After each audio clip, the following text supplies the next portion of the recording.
Out of the gates and ready to go. Hot Mike with Hutton and Withrow. The SEC set to dominate the madness. We'll discuss. Plus, controversy on the back end of the bracket. UNC is at the center of attention. And so is Bill Belichick. He has hit Instagram boyfriend status. We'll try to explain that straight ahead. And while you're here, we hope you'll like, comment, and subscribe to the OutKick YouTube page.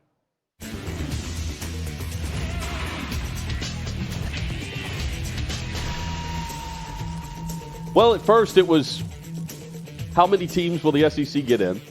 This was about, let's say around New Year, right, Chad? Yeah. Around the New Year.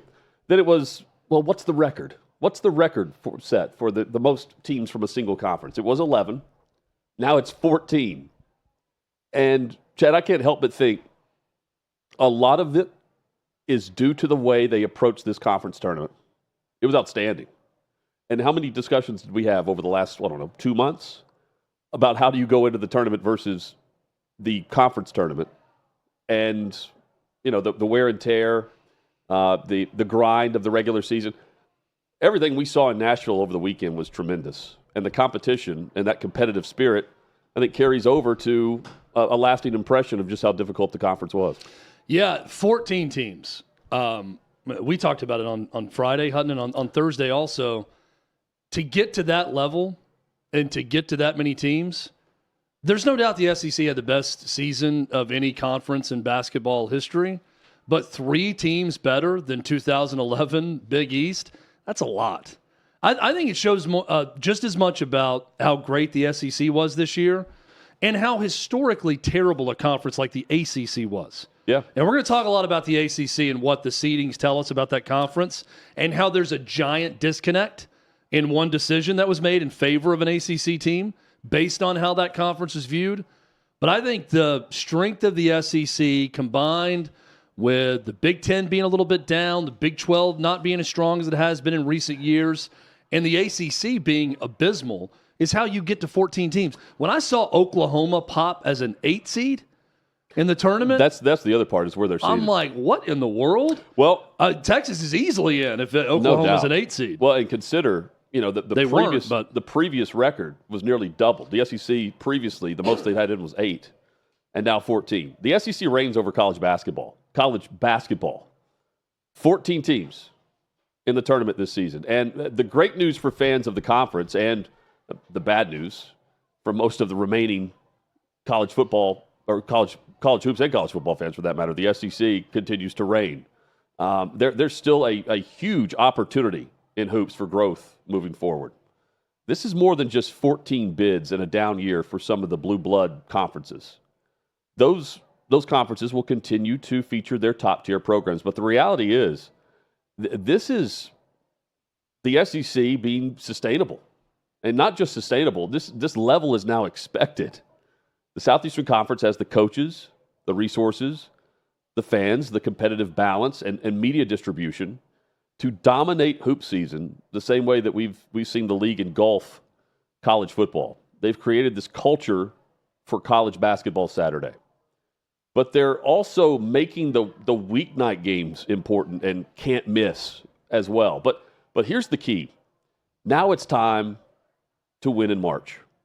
And that's how teams and conferences are ultimately measured and remembered. And with 14 teams, well, you would like the conference champions chances of being one of the final 4 teams to go for the championship. But this is an opportunity to dominate the madness the same way the league dominated the season, where the only losses were quad 1 losses in conference. And they've earned a combined already, $26 million in round 1? Then with each win, they could earn $2 million for each win all the way up to the championship game. And with the way that the conference punched tickets to the dance, 8 in 2018, now 14, 7 years later, watch out, because when the only hope from the outside is, well, I'm sure the wear and tear is going to catch up to them. That's an indication that it's not about any other top conference. It's just about the SEC, a conference that filled the brackets with nearly every team that tipped off back in November. Tremendous. It was an edict from Conference Commissioner Greg Sankey a decade or so ago, and it happened fast. It happened with the way they hired coaches, Chad, but also with the way that, those teams started to have success early on within this decree of we're going to get back to actually caring about other sports other than football.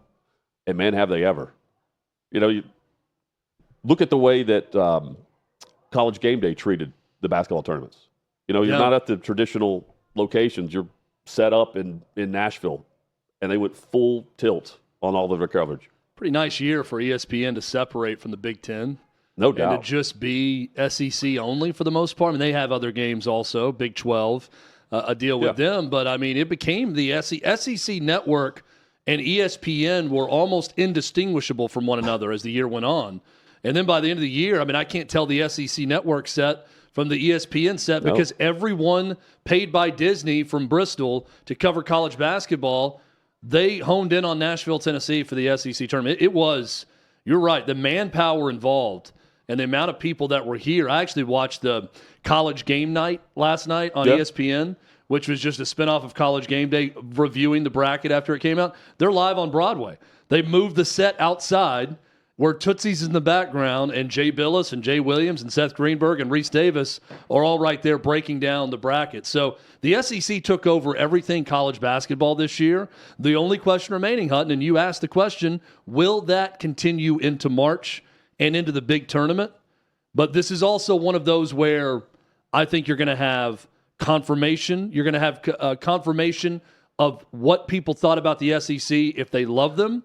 And then you're going to have people who always thought, maybe they're not quite as good as they thought. There's going to be some confirmation of that for people too, because some of these teams are going to go down earlier than we expect. Well, with 14, you're going to have both. Yeah. You don't want all, if you're on either side, you don't want all or the other. Oh, you're right. Right? Everybody goes down the first weekend, and you got one or two teams out of the 14 left in the Sweet 16. Yep.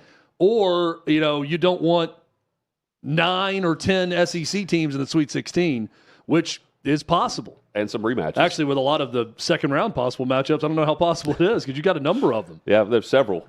Look, the dominance of the ACC, which we've discussed, is no longer. You've got Duke and a conference that, many believe should have had 3 instead of 4. The program feeling the wrath of college basketball fans and those on the outside looking in. Everyone except for the committee, quite frankly. UNC. Chad, the committee, man, they didn't have Bubba Cunningham in the room. At least they weren't supposed to for the debate because he's the AD, along with being the committee chair. He has to, get out of the room for any discussion, any vote, any debate, anything involving his program that he oversees. Man, did they give a lot of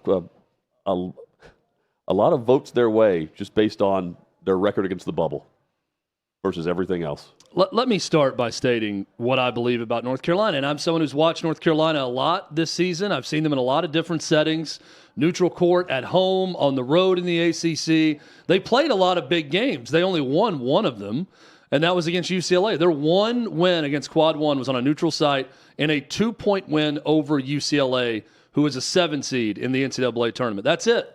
They're 1-12. Here's what I know about North Carolina, having watched them a lot this year. They are a dumb basketball team with zero grit. I see no fight in North Carolina. And that lack of grit and that stupidity as a basketball team was rewarded with the last spot in the NCAA tournament. I do not understand it.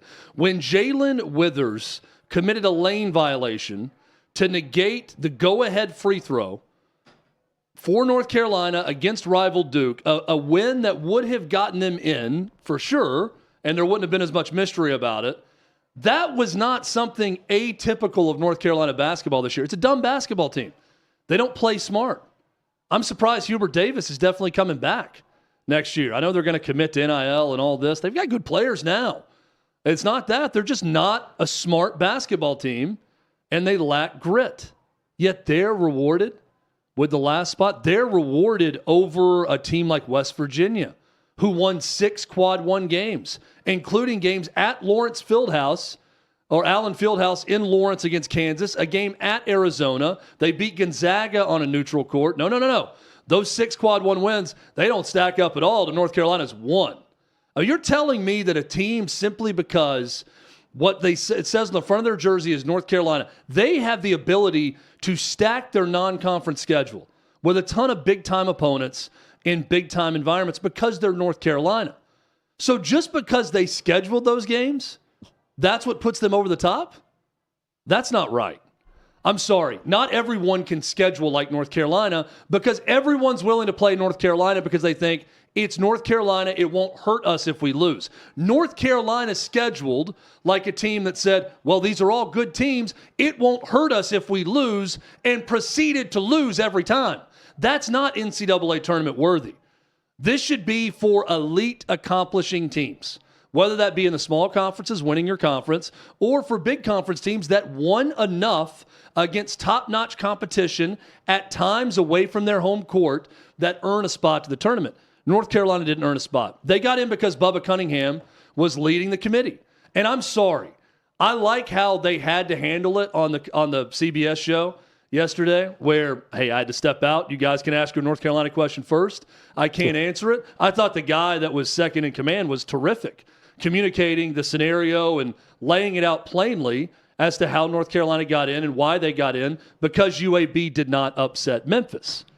But if I left this room right now, I know everybody in this room sitting here currently at 6 and Peabody, and we all work together, and you were to tell me that one person in this room would have $140,000 riding on the decision that I was going to make when that person left the room, and all of us together, do you really think, having worked that closely with someone for that long, that at least subconsciously you don't make a bad decision in favor of that person, even if they're not in the room to hear the discussion? Do you think everyone in that room is dying for that person that's out of the room in the soundproof booth or whatever they go into to walk back in and tell them, hey, Bubba, sorry, shit happens. You only won one quad one game, GTFO, and your bonus goes away with you. No one wants to do that. Human nature dictates you wouldn't do that. Think about any room you're in working in right now. If you're with your family right now and you step out and say, boy, this decision we're about to make without that family member is going to hurt them, we can decide between them or the person we don't know that's not in this room. Gee, I wonder who you're going to side with. Maybe you give the last spot to the person that runs the committee. I think it's bullshit. I really do. Well, I think the rig job is in. I don't think Bubba Cunningham said put us in or any of that. I don't think he did anything improper. But I think by nature, that committee favored the guy they knew and not the one they didn't. Well, they also favor metrics that don't pass the record sometimes. Yeah, how are they 36th in the net? Exactly. But I don't get that either. But when you go to the NCAA website, there it is, just sitting right there. You know what they're looking at, and then they added in this wins against the bubble or whatever they're calling it, and that was this year. You know, so they're factoring that in. Here's North Carolina 1-12 against Quad 1, and West Virginia's 6-10. Indiana's 4-13. Anyway, the point being, the record itself doesn't reflect the metrics that are just listed for all of these stats for the committee to look at. And when I do think it's easier to downgrade a program like UNC if Bubba Cunningham's out of the room, right? He I guess wasn't a part of any of the debate because Carolina's being considered for the last team. He's just not in the room, period. I'm sure they did, but he's got to come back in the room at some point. No doubt. That's my point. So they're not going to lean towards, well, we all know Carolina sucks. We're going to have to tell Bubba when he comes back in, they're out. I don't think anybody wants to do that. Well, and then the vote itself is anonymous. So I'm like, well, and I mean, I would love to know how if in fact they knew about the bonus, how if he proclaims it, it's like, hey guys, we're gonna go out. I got this edition on. I got an annex in my house in Patty's Chapel Hill. Tab on me. I really want to go ahead and add that back deck onto our outdoor living space, and that 140K is really going to come in handy for that. So please, you want to talk about put us in. Bonus expected to be earned at Carolina. 100,000 plus bonus just for making the tournament for the Tar Heels. That's bonus money that you could go ahead and count on, or you should. I will be loading up on San Diego State. I don't think that Carolina is the type of team, from what I've watched, is going to be like, man, they're all talking trash about us. Let's go get them. The other thing, we're going to turn this thing around and we're going to go on a deep March run. The other thing, I'm thinking, Chad, it's not going to happen. They're going to get smacked. The argument, or not the argument, the probability that it comes down to just the entertainment factor. I mean, the tournament itself is entertaining as it is. I don't need, especially early in the tournament. It's the Blue Bloods that we want Sweet 16 advancing, but we want, the more of the upset than we do the anger of a team getting in over another worthy opponent. There's always that one team. North Carolina as an 11 seed does not offer a lot of entertainment value. That's what I'm saying. Any of the 11 seeds team really don't. And, I guess the entertainment value is being pissed off that they're in and hoping that they lose. Now, will there be more eyeballs on the play-in game? Sure. The first, because it's Carolina, but that it doesn't have the same pop to it. The Tar Heel brand right now. And they've already mentioned just in need of a coaching change. Good luck with the way they're handing out bonuses and extensions. Bubba Cunningham hands out the extension prior to the season, and at least he's in the tournament. Well, and so they're also pointing to these metrics we talk about, right? Yeah, and it's they're 8-0 against Quad 2. That's anyone can understand it from just a common fan. Just like let me just take it for what it is on paper. So I heard this yesterday, so I looked it up. They're 8-0 against Quad 2. Everybody points to their Quad 1. They're 8-0 against Quad 2. Okay. What does Quad 2 wins look like? Here's what they look like. They beat Dayton on a neutral court. They beat a terrible, sorry, Colin, Notre Dame team by 1 point on the road. They beat SMU at home. They beat NC State, who just fired their coach, by 2 points. They beat a bad Pittsburgh team by 1 point at home. These are the Quad 2 wins they're hanging their hat on. They beat a terrible Syracuse team on the road by 6. They beat Florida State, who had a retired coach on the sideline, by 11 on the road. And they beat Wake Forest in the ACC tournament on a neutral site. Now, then you could go back and say, well, Chad, they played all these great teams really close. No, they didn't. They lost to Kansas by 3. Kansas is not great. They're a 7 seed. They lost to Auburn by 13. They lost to Alabama by 15. They lost to Louisville by 13.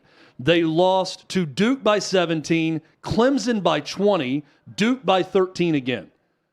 I mean, if you told me that 9 of the 12 losses were by a single possession and they had some bad luck, okay. If we're factoring in defensive and offensive metrics and efficiency as part of it, close games would help you there. And maybe there's some bad luck in the end. I'm willing to hear that out. That's not even the case. Some of those losses were close, but a lot of them, they got beaten easily by the really good teams on their schedule. I mean, you look at the competitive balance. You've got Quad 1 competition. The first 4 teams left out all had favorable records compared to North Carolina. West Virginia, 6-10. Ohio State, 6-11. We mentioned Indiana with 4 wins. Boise with 3. To me, if we're going through a season where we're looking at the Quad 1 losses as a quote-unquote good loss, I don't know how you can't carry that into what we're looking at here, but comparing it to the overall record of wins within that category too. Yeah. If it's a good loss, it's a great win. That's how I view it. And if you only have good losses, you have like a top 25 difficult schedule. But other than that, I don't see the results. I mean, you need to win 4 or 5 of these things. Yeah, I think if I'm going in order of who got screwed here, and I haven't really looked into the mid-major pile, that would have been right there on the outside of the bubble too as much. But UAB, I guess. West Virginia got screwed the most. Then I'd put a tie between Indiana and Ohio State. But, we could also go back and say Indiana and Ohio State, with some of the things they did late in the season, they knew they were in trouble right there, going to the bubble. So they didn't really handle much of their business late. But that can be said about everybody. That's on the bubble. Is you go back, you still have to look at the complete body of work and try to sift through it and figure out who's more deserving.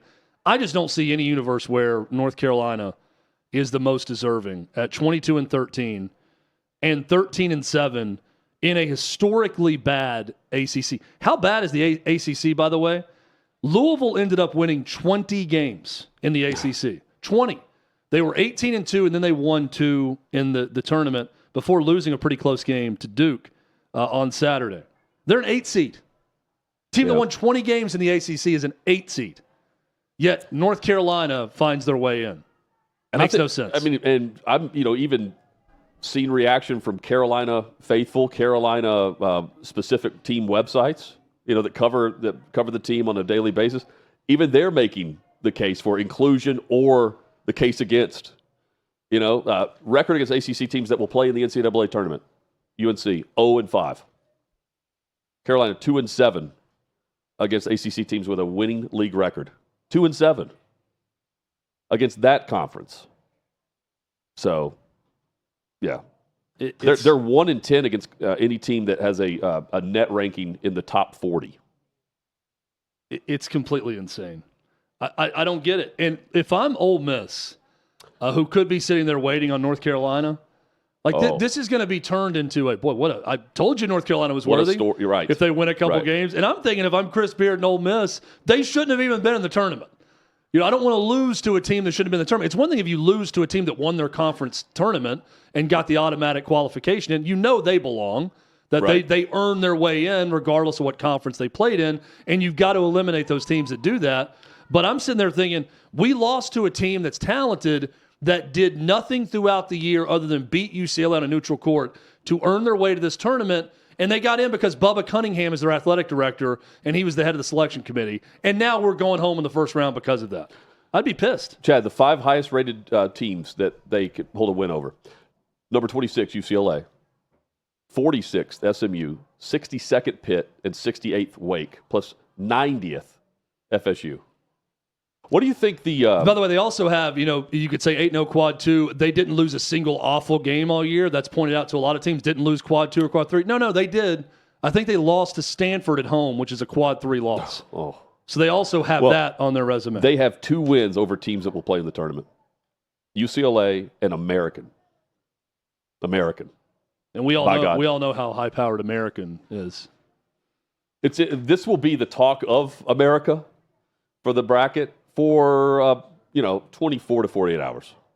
And then maybe it carries over to the first round if they advance. But remember Virginia last year was the talk of, they looked brutal late in the year, couldn't score, and they got into that play-in game, and it was an eyesore.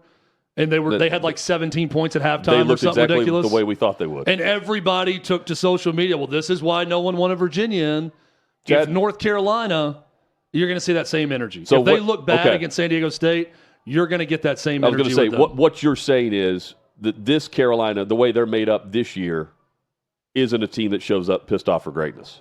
No. They don't take the chip on their shoulder. No, I don't think they're particularly tough from what I see. Or I don't think they play smart either. Auburn receives the number 1 overall seed in the NCAA tournament. Then Houston, Duke, and Florida draw number 1 seeds. Tennessee and Florida was for the number 1 spot, one of the 4. And Duke, man, you want to talk about another benefit? They play on Friday, not Thursday. That's an extra day for Flag. They informed the NCAA that he's going to play, or they expect him to. He's on the court today, I believe, officially, at least doing something. What a break for the Blue Devils.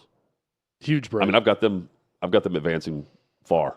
I do too. Does Florida also play on Friday? I don't know if you have times in front of you on those games, but I'm trying to think of the teams that played on Sunday. I can easily find who plays Thursday and Friday. I think it's a big advantage. Yes. For the teams that advance to Sunday, Tennessee's an example.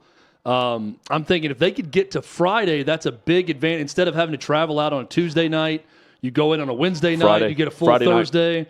And then Friday. Florida's gets all the way to Friday. Yes. Tennessee at least gets Thursday night and not Thursday early for a game. But for a team that battled 3 straight days in the SEC tournament, especially that game on Saturday, the win over Auburn, which was an absolute war in that game between those two teams, and then Florida on Sunday. That's a tough break to get that Thursday game.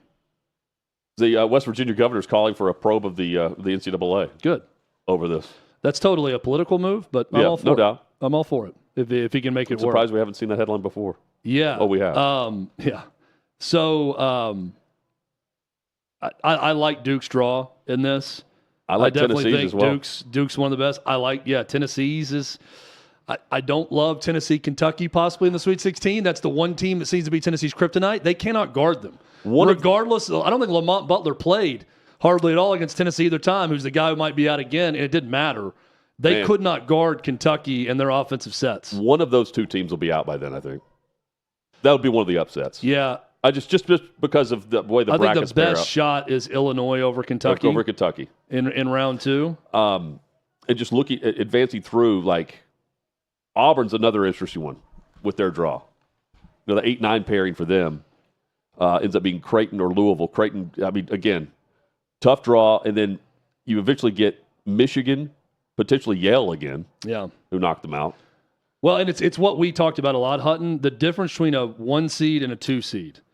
In the second round, I can't tell you between Louisville, Creighton, or UCLA, Utah State, who you would want to play more, right? Mississippi State and Baylor as opposed to Marquette or New Mexico. These are the difference between 8, 9, 7, 10. They're all the same. Like, it's going to be a tricky second-round game for all the 1 and 2 seeds. It's games they should win. They're better than the teams they're going to get, but they're going to be tricky. If you don't play your A game, you could get beat in that round and go home before the second weekend. Man, how about St. John's potentially facing Arkansas? Calipari against Pitino in the second round. I love the round of 32. Me too. The only thing better would be if that game could be played at Porcini. That'd be the perfect setting for that game. This tip-off, a nice Italian restaurant. And they need to get in on the sponsorship of that. An intriguing matchup too is if both teams advance. Texas Tech against Drake, with the way Drake defends. Hutton, can I get into a quick Twitter beef I had in regards to this SEC tournament over the weekend that I still don't think half the people responding to me understand what I'm saying? About the tournament? No. So nobody's complaining about the SEC tournament. How could you? Joe Lunardi on Saturday morning stated on ESPN that Tennessee is locked into a number 2 seed no matter what. And I'm thinking to myself, they were currently, I think, the 5th overall seed. So it was 1 spot away. Them and Florida were right next to each other. Way. So I'm thinking to myself, so what you're telling me is Tennessee could beat who you say is the number 1 overall seed in Auburn on a Saturday, and then come back and beat the number 4 overall seed on a Sunday in Florida. And that would be the tiebreaker of the rubber match. That would be 2 out of 3 over Florida. And they would not pass. They have no chance. They're locked in. Now, he changed course because on Sunday he said, nope, the winner of the SEC championship will be the number 1 seed. So he backed away from what he was saying. I'm thinking he's thinking Tennessee's not going to beat Auburn when he says that. So they're going to be a number 2 seed when they lose to Auburn.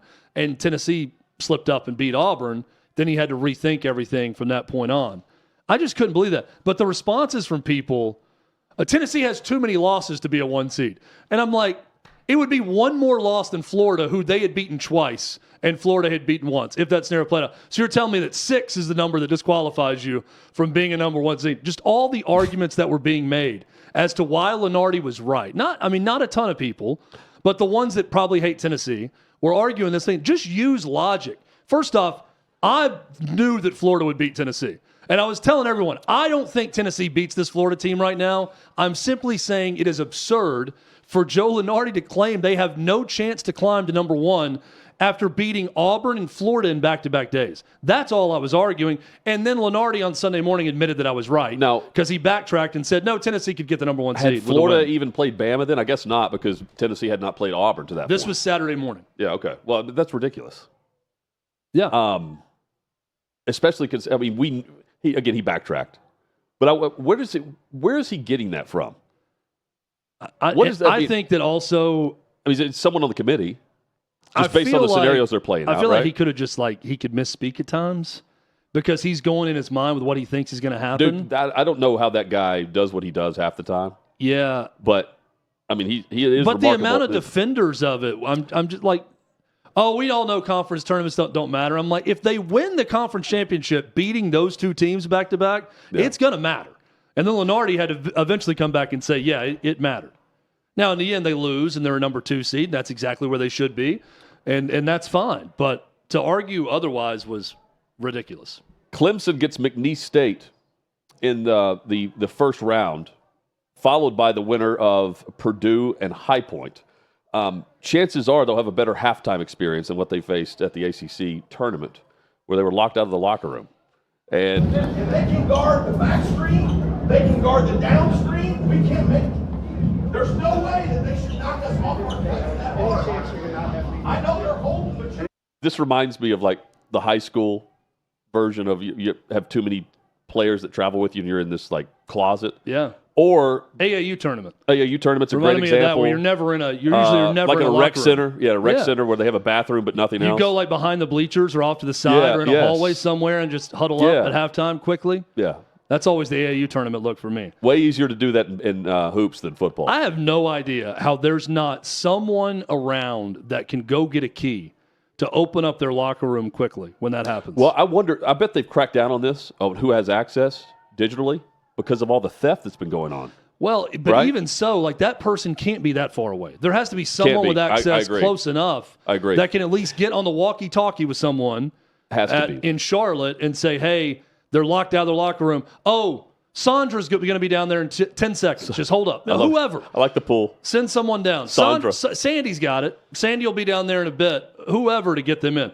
Did that person just leave for the day because it was the late game? And that was the only person to have it? But can you imagine being the person that locks their locker room as the game starts because they're trying to prevent theft? Right. And then just leaves? But the app went down? I don't know. Like, I guess that's what happens is you have the app access. And guys, right. Well, Wi-Fi's out. We can't get in. We can't get in. Again, like it brought me back to like the high school years there.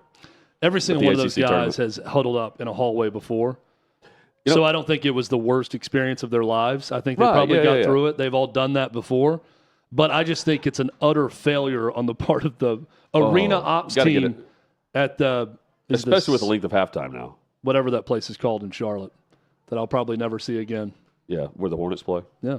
What do we? No think? need to go there when the Hornets are By there. the way, what do we think of the weeping girl from Carolina Duke? What do we think she's doing now that Carolina's in? I think she's saying, first off, she's had a big gulp, and she's holding back the tears. But she said, we get a chance to play hard again. She's going to be in Dayton. She said, we get a chance to play hard again.